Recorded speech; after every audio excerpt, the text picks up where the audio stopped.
అందరికీ నమస్కారం అండి. Welcome back to our channel. ఈరోజు ఈ వీడియోలో ఇవి కోకోనట్ ఐస్ అండి. ఈ సమ్మర్ స్పెషల్గా కోకోనట్ ఐస్ అనేది ప్రిపేర్ చేశాను. ఈ రెసిపీ అనేది ఎలా ప్రిపేర్ చేయాలో ఇప్పుడు ఈ వీడియోలో చూద్దాము. ఎక్కడ స్కిప్ చేయకుండా చూడండి, మీకు అర్థమవుతుంది. నేను చేసిన పద్ధతిలో చేస్తే చాలా బాగా వస్తాయి. కోకోనట్ ఐస్ అనేది ఏ టైంలో అయినా చేసుకోవచ్చు అండి. సమ్మర్ అనే కాకుండా మనకి ఎప్పుడైనా అవైలబుల్గా ఉంటుంది. ఇవి కొబ్బరి బొండాల్లో తీసుకున్నాను, లేత కొబ్బరి. వీటితో చేస్తే చాలా క్రీమీగా అనేది వస్తాయి ఐస్ అనేది. ఇప్పుడు ఈ కొబ్బరిని ఈ స్పూన్ సహాయంతో మొత్తం తీసుకుందామండి. తీసుకుని ఈ బౌల్లోకి అనేది తీసుకుందాం మొత్తం. ఈ విధంగా లేత కొబ్బరితో చేస్తే మనకు ఐస్ అనేది క్రీమీగా, చాలా టేస్టీగా, చాలా బాగుంటుంది. ఐస్ క్రీమ్ కూడా చాలా బాగుంటుంది ఇలా చేయడం వలన. పచ్చి కొబ్బరి తీసుకోవడం కూడా ఆరోగ్యానికి చాలా మంచిదండి.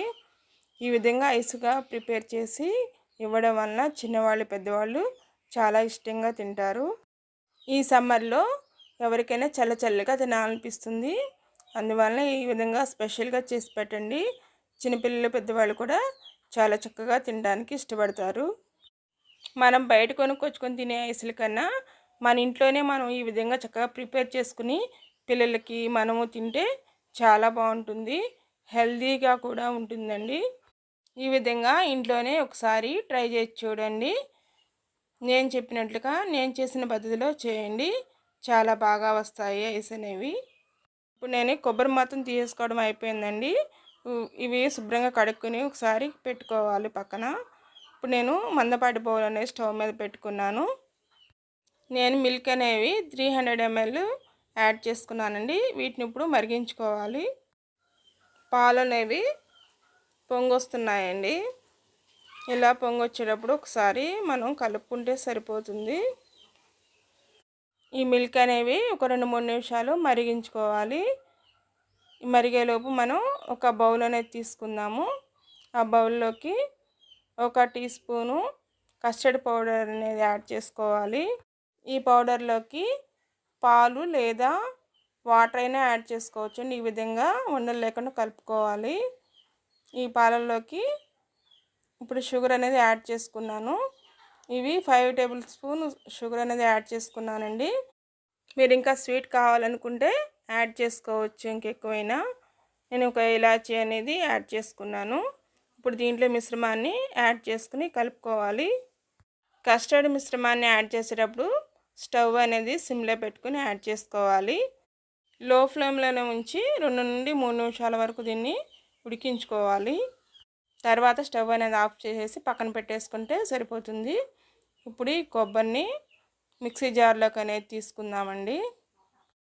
పాలు కస్టర్డ్ పౌడర్ కలిపిన మిశ్రమం ఉంది కదండి, అది పూర్తిగా చల్లారిపోవాలి.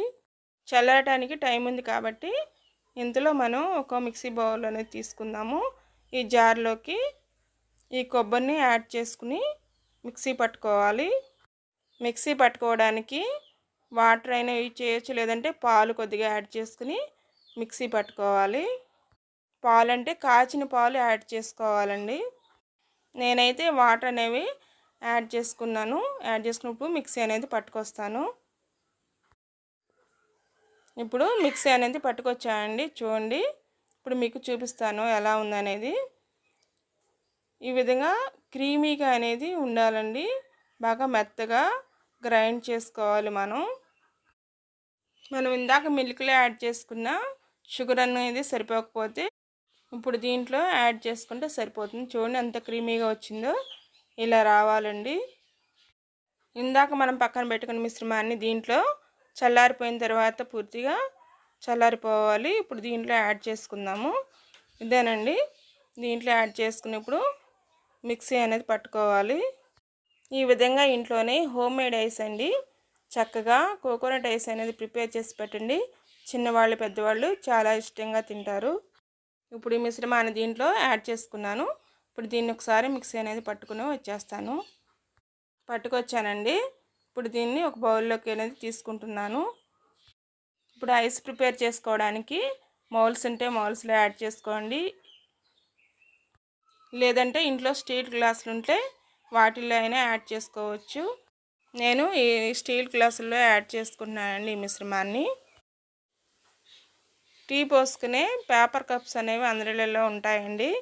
వాటిలైనా యాడ్ చేసుకుని చక్కగా ఐస్ అనేది ప్రిపేర్ చేసుకోవచ్చు. నేను ఇప్పుడు మిగతా మిశ్రమాన్ని పేపర్ కప్స్లో యాడ్ చేసుకుంటున్నాను. నా దగ్గర టీ కప్స్ అనేవి ఉన్నాయండి, పేపర్వి. వీటిలో యాడ్ చేసుకుంటున్నాను కదమ మిశ్రమాన్ని. ఈ మిశ్రమాన్ని ఫ్రిడ్జ్లో 8 అవర్స్ అనేది స్టోర్ చేసుకోవాలండి. అప్పుడే మనకు ఐస్ అనేది ప్రిపేర్ అవుతుంది. మనం నైట్ టైం అనేది ప్రిపేర్ చేసుకుని ఫ్రిడ్జ్లో అనేది పెట్టుకుంటే చక్కగా మార్నింగ్ కల్లా ఐస్ అనేది ప్రిపేర్ అవుతుందండి. ఇంకో గ్లాస్కి అనేది మిశ్రమం ఉందండి. ఆ గ్లాస్ కూడా యాడ్ చేసుకుని ఈ మిశ్రమాన్ని యాడ్ చేసుకుందాము. ఇప్పుడు అయిపోయి వచ్చిందండి. దీంట్లో ఐస్ స్టిక్స్ అనేవి పెట్టుకుందాము. ఈ కోకోనట్ ఐస్ అనేది నేను నైట్ టైం అనేది ప్రిపేర్ చేసుకున్నాను. ఇప్పుడు వీటిలో స్టిక్స్ అనేవి యాడ్ చేసుకుందాము. యాడ్ చేసుకుని ఫ్రిడ్జ్లో అనేది స్టోర్ చేసుకుంటాను. వీటిని మార్నింగ్ టైం అనేది తీసుకుంటాను. తర్వాత రోజు వాటిని ఇప్పుడు మీకు చూపిస్తాను. చూడండి, ఇప్పుడు మార్నింగ్ టైం అనేది నేను ఫ్రిడ్జ్లో నుంచి తీసుకున్నాను. ఇప్పుడు స్టీల్ గ్లాసులో ఉన్నవి ఒక బౌల్లోకి వాటర్ అనేది తీసుకుని వాటిలో డీప్ చేస్తే కానీ ఐస్ అనేది బయటికి రాదండి. ఇప్పుడు వీటిని వాటర్లో అనేది డిప్ చేసుకుందాము. చేసుకుంటే చక్కగా ఈజీగా అనేది ఐస్ అనేది వచ్చేస్తుంది. ఈ వీడియో నచ్చినట్లయితే లైక్ చేయండి, అలానే హైప్ని కూడా ప్రెస్ చేయండి. అలా చేయడం వల్ల ఈ వీడియో ఎక్కువ మందికి రీచ్ అవుతుంది. మన ఛానల్ని ఎవరైనా కొత్తగా చూస్తుంటే సబ్స్క్రైబ్ చేసుకోండి. ఇలాంటి వీడియోలు ఇంకెన్నో వస్తాయి. ఇప్పుడు స్టీల్ గ్లాసులు ఉన్న వాటిని మనం వాటర్లో డిప్ చేసుకుందాం కదా, వీటిని పక్కన పెట్టేసుకుందాం. ఇప్పుడు పేపర్ కప్స్లో ఉన్న వాటిని ఇలా 2 చేతులతో రబ్ చేస్తే ఈజీగా ఐస్ అనేది వచ్చేస్తుంది. ఇప్పుడు తీసి చూద్దామండి. చూడండి ఎంత బాగా వచ్చిందో. చాలా బాగా వచ్చాయి కోకోనట్ ఐస్ అనేవి. చాలా క్రీమీగా చాలా బాగా వచ్చాయి. ఈ విధంగా ట్రై చేసి చూడండి. ఇంట్లోనే ఈజీగా చక్కగా ప్రిపేర్ చేసుకోవచ్చు. సమ్మర్ స్పెషల్గా చల్లని కోకోనట్ ఐస్ అండి. చూడండి ఎంత బాగా వచ్చాయో. చాలా బాగా వచ్చాయి, క్రీమీగా, చాలా టేస్టీగా ఉంటాయి. మన చేతులతో మన ఇంట్లో వాళ్ళకి ఈ విధంగా చేసి పెడితే చాలా బాగుంటుంది. చిన్నపిల్లలకైతే చాలా బాగా ఇష్టంగా ఉంటుంది. ఐస్ అంటే చాలా బాగా తింటారు. ఈ వీడియోని మీ బంధువులకి మీ ఫ్రెండ్స్కి షేర్ చేయండి. ఈ విధంగా చల్లగా కోకోనట్ ఐస్ అనేది ప్రిపేర్ చేసి చక్కగా ఎంజాయ్ చేయండి. చూడండి ఎంత బాగా వచ్చాయో. తింటే కూడా అంత టేస్టీగా ఉంటాయి. మళ్ళీ సరికొత్త వీడియోతో మళ్ళీ కలుద్దాం. అంతవరకు థ్యాంక్స్ ఫర్ వాచింగ్.